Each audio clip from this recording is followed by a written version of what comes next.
Hadis mengatakan bahwa sesungguhnya marah disebabkan oleh setan dan setan terbuat dari api, maka berwudulah agar setannya mati.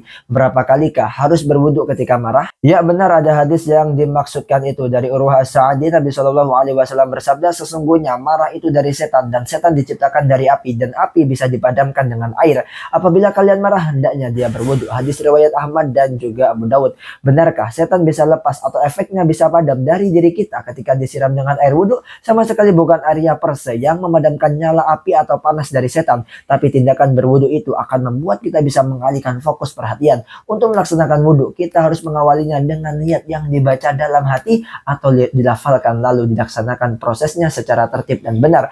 Benar bahwa dengan berwudu kita bersentuhan dengan air. Fungsi air bisa menimbulkan efek fisiologis pada tubuh kita karena bisa menurunkan suhu.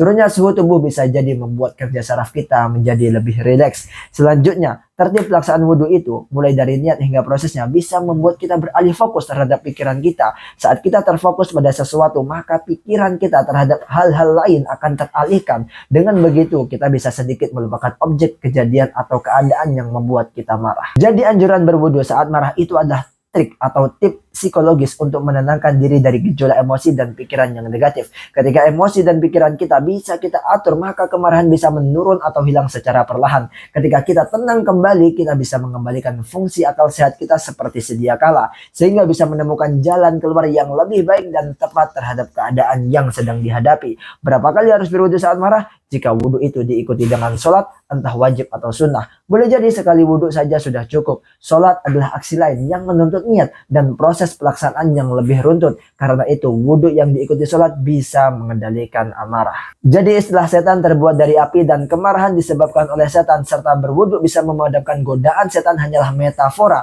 yang meminta manusia untuk selalu introspeksi ke dalam diri sendiri dalam menjalani segala kehidupannya. Seperti itu, sekian, terima kasih. Saya Rick Jokobus ingin mengatakan kalau suka follow, kalau enggak ya silahkan komen.